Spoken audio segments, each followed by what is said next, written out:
How are you students? Hope you will be fine at home. तो आज हम class 7th की science को स्टार्ट कर रहे हैं और ये बुक हमारी NCERT की है और इसमें हम चैप्टर का नाम है न्यूट्रिशन इन प्लांट्स। इस चैप्टर को आज से स्टार्ट करेंगे और सभी बच्चे इस लेसन की वीडियो को देखेंगे और पूरी वीडियो देखेंगे और उसके बाद लेसन को एक बार खुद से रीड आउट करेंगे और जो कोई भी प्रॉब्लम है तो वो पूछ सकते हैं कमेंट, यानी कि जो हमारा व्हाट्सएप ग्रुप है उसमें वो कोई भी क्वेश्चन पूछ सकते हैं। तो चलिए इस चैप्टर को स्टार्ट करते हैं। Nutrition in plants. In class 6 you learned that food is essential for all living organism। हम क्लास 6 में ये पढ़ चुके हैं कि जो फूड है वो सभी लिविंग ऑर्गेनिज्म के लिए ज़रूरी है, मतलब जो जीवित चीज़ें हैं उनके लिए फूड बहुत ही ज़रूरी है। You also learn that carbohydrates, proteins, fats, vitamins and minerals are components of food. These components of food are called nutrients and are necessary for our body. जितने भी यहाँ पर ये नाम लिखे हुए हैं ये सब हमारे क्या हैं, कंपोनेंट हैं फूड के, और इन्हीं कंपोनेंट को हम न्यूट्रिएंट्स कहते हैं और ये हमारे लिए, हमारी बॉडी के लिए ज़रूरी हैं। तो यहाँ से क्वेश्चन बनता है डिफाइन टर्म न्यूट्रिएंट्स। तो चलिए आगे। All living organisms require food. Plants can synthesize food for themselves, but animals, including human, cannot। यानी कि जितने भी जीवित हमारे पास जानवर हैं या कोई भी जीवित चीज़ है उसको फूड की ज़रूरत होती है, लेकिन जो प्लांट हैं, पौधे हैं, वो अपना खाना खुद बना लेते हैं। लेकिन जो जानवर हैं, जीव जंतु हैं, जिसमें मनुष्य भी आता है, वो अपना खाना खुद नहीं बना पाते, मतलब कि हम दूसरों पे डिपेंड रहते हैं। आगे देखिए इसमें क्या लिखा है, they get it from plants और एनिमल्स दैट ईट प्लांट्स। यानी कि वह क्या करते हैं, या तो खाने को प्लांट से लेते हैं या फिर प्लांट्स को ही खाते हैं। Thus humans and animals are directly और इनडायरेक्टली डिपेंड ऑन प्लांट्स। यानी हम इस प्रकार कह सकते हैं कि जो ह्यूमन है यानी हम हैं वो क्या है, वो डायरेक्टली या इनडायरेक्टली प्लांट्स पे डिपेंड करते हैं। अब यहाँ पर Boojho wants to know how plants prepare their own food. तो यहाँ पर क्वेश्चन ये उठता है कि जो प्लांट्स हैं वो खाना कैसे बनाते हैं, तो उसके लिए हम लेसन को कंटिन्यू रीड करेंगे। तो यहाँ पर हमारे पास टॉपिक है 1.1 mode of nutrition in plants, कि जो न्यूट्रिशन प्लांट्स लेते हैं उसका क्या तरीका है, यानी उसको कैसे लेते हैं। Plants are only organism that can prepare food for themselves by using water, carbon dioxide and minerals. यानी पौधे ही ऐसे हमारे ऑर्गेनिज्म हैं जो क्या करते हैं, अपना खाना खुद बनाते हैं, पानी का, कार्बन डाइऑक्साइड का और मिनरल का यूज़ करके। The raw material are present in their surroundings. यानी कि जो कच्चा माल है, यानी कच्ची चीज़ें हैं जिनसे खाना बनाते हैं, वो उनके आसपास ही मौजूद रहती है। The nutrients enable living organism to build their bodies, to grow, to repair damaged parts of their bodies and provide the energy to carry out life process.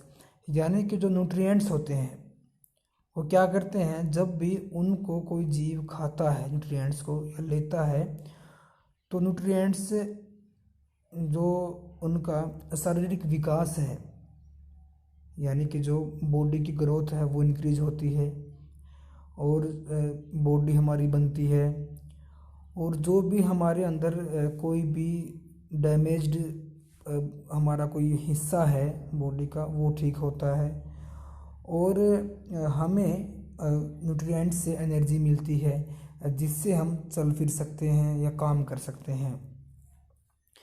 इसमें आगे है, nutrition is the mode of taking food by an organism and its utilization of by the body. यानी यहाँ पर लिखा हुआ है कि न्यूट्रिशन एक क्या होता है, मोड ऑफ टेकिंग फूड, यानी एक ऐसा खाना होता है जिसे ऑर्गेनिज्म लेता है, its utilization by the body, और बॉडी क्या करती है, इस न्यूट्रिएंट्स का यूज़ करती है, मतलब कि हमें न्यूट्रिएंट्स से एनर्जी मिलती है और हम उनसे विभिन्न कार्य कर पाते हैं। The mode of nutrition in which organism make food themselves from simple substances is called autotrophic nutrition. यानी कि ऐसा न्यूट्रिशन का एक तरीका जिसमें क्या करते हैं, जो ऑर्गेनिज्म होते हैं, जो जानवर होते हैं या पेड़ पौधे होते हैं, जो खुद अपना खाना बनाते हैं, उनको बोलते हैं हम ऑटोट्रोफिक न्यूट्रिशन। आगे फिर, therefore plants are called autotrophs, यानी कि जो प्लांट्स हैं जो खाना खुद बनाते हैं वो होते हैं हमारे ऑटोट्रोफ्स।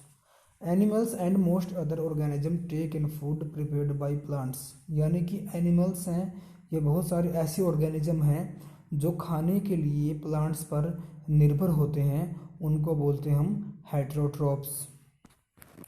होप कि आपको ये बातें समझ में आ रही होंगी। अब Paheli wants to know why our body can not make food from carbon dioxide water and minerals like plants do.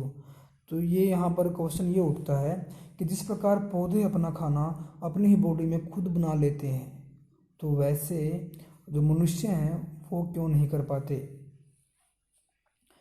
अब देखिए ऐसा क्यों होता है, क्योंकि पौधे फोटोसिंथेसिस प्रोसेस का यूज करते हैं, वो जो फोटोसिंथेसिस वो हमारी बॉडी में नहीं होता है, जिसके कारण हम खाना अपना खुद नहीं बना सकते।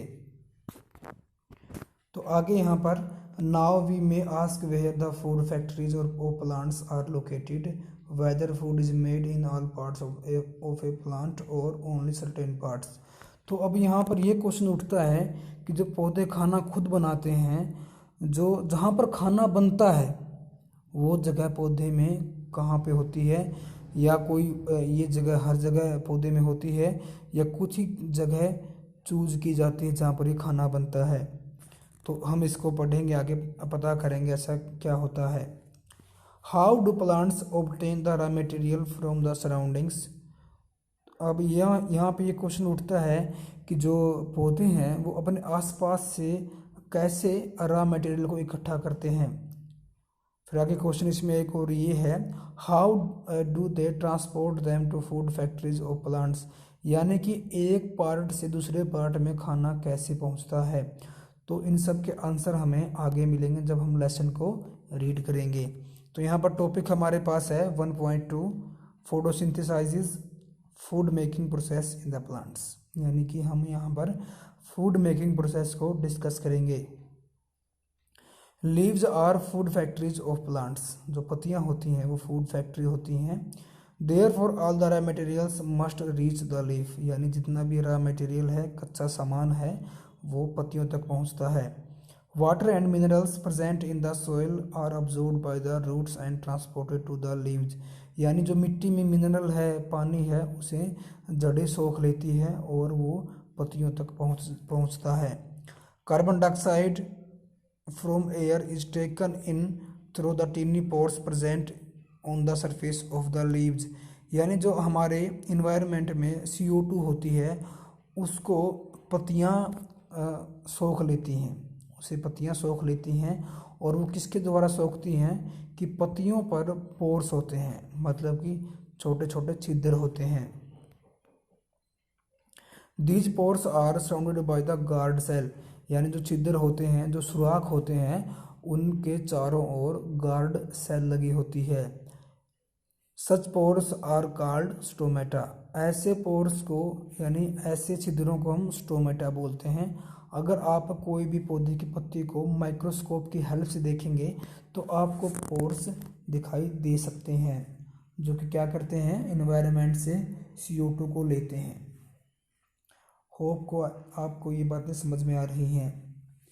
बूजो wants to know how water and mineral absorbed by roots reach the leaves. तो यहाँ पर क्वेश्चन ये उठता है कि जो जड़ों में पानी होता है और मिनरल होते हैं वो कैसे कैसे उनको पौधा खींचता है।